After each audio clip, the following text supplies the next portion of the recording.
Hey everyone, this is going to be a short one because there's honestly not much to say. I don't know if this is really confusion. To me, it just seems like a lot of people are wrong about something very simple and are extremely sure of themselves.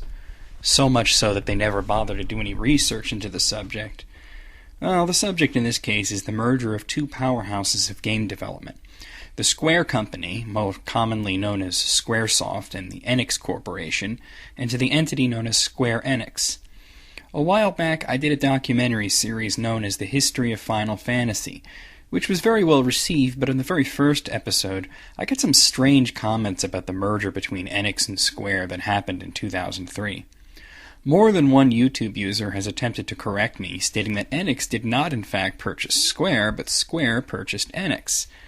I'm perplexed as to how people could be so ignorant, but I think a source of their confusion has to do with making an assumption. So let's look at the source of that really quick. Square has made a lot of IPs over the years, but the one thing they're most famous for is Final Fantasy. Likewise with Enix, as they've made a wide variety of games, but there's one series they're most known for, Dragon Quest, formerly known as Dragon Warrior in the United States. While Final Fantasy started off strong in terms of American popularity, it didn't quite match its popularity of the Japanese market until the release of Final Fantasy VII on the PlayStation.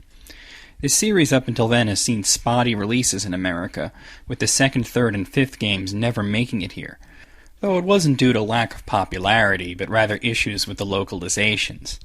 Enix's Dragon Quest, on the other hand, has never attained the kind of popularity in America that it has in Japan, though with the release of Dragon Quest IX on the DS, we're getting close.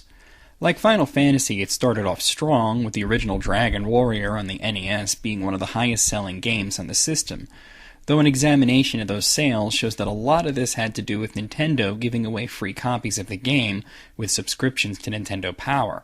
So while Enix had certainly sold a lot of them in America, most of them went to Nintendo. Although there were more Dragon Quest games in America than there were Final Fantasy games, it never matched the popularity, as the NES versions of 2, 3, and 4 each sold less than the previous releases, and the Super NES versions of 5 and 6 never came out here, making them missing games until many years later when they finally saw an American release on the DS. While Enix had other games to release here, such as ActRaiser 1 and 2, Soul Blazer, and Star Ocean, Square became the prominent leader in role-playing games in America. So it's easy for an American with very little knowledge of the gaming economy of Japan to assume that Square was a huge company and Enix was a very small company, and that when they merged, it's easy to assume that Square bought the smaller company and not the other way around. I've also had people tell me, they didn't buy Square, it was a merger. But that stems from straight-up ignorance of what a merger is in business terms, and they assume that what I'm talking about is a buyout.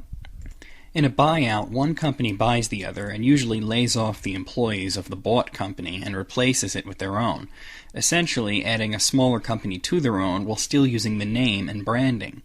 An example of this happening in the world of gaming would be Atari Games, which ceased to exist long ago after a buyout from Midway, who continued to use the name Atari Games for certain products, while it had no relation to the old Atari, which is long, long gone.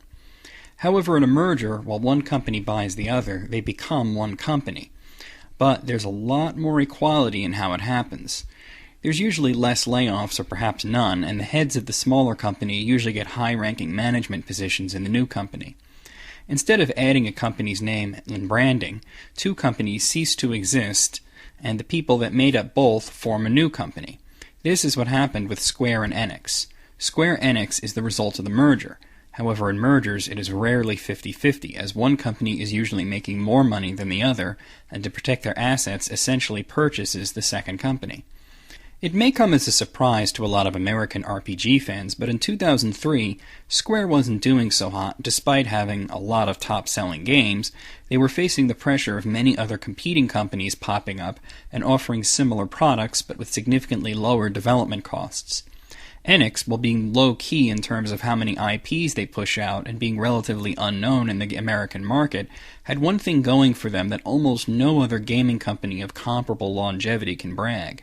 They have never posted losses, meaning that in every fiscal year since their creation, their monetary losses have never exceeded their income. The biggest winner in the Square Enix merger, other than the gamers that is, were the Enix stockholders. Since both companies were essentially ceasing to exist, existing stockholders will automatically got their shares traded in for shares in the new company. However, the ratio was in Enix's favor, as they were the dominant force in the merger. To put it in terms you can understand easily, let's say we got a guy named Jim and a guy named Bill. Jim owns 100 shares of Square, and Bill owns 100 shares of Enix. After the merger, Bill, who owned 100 shares of Enix stock, receives 100 shares of Square Enix stock. However, Jim, who invested in Squaresoft, actually loses money, as he only gets 89 shares of Square Enix stock. To make it even more clear, the largest shareholder of Square Enix stock, meaning the guy who makes the most money off the company doing well, would be Yasuhiro Fukushima, who started the Enix Corporation in 1975 and is now the 34th richest man in Japan. Since then, the company has grown and has also bought the Taito Corporation and Eidos Interactive. So if you had any confusion about the Squeenix merger, that should put it to rest. Join me next time and we'll take a look at Duke Nukem Forever and look at exactly why it took 14 years to make a mediocre game.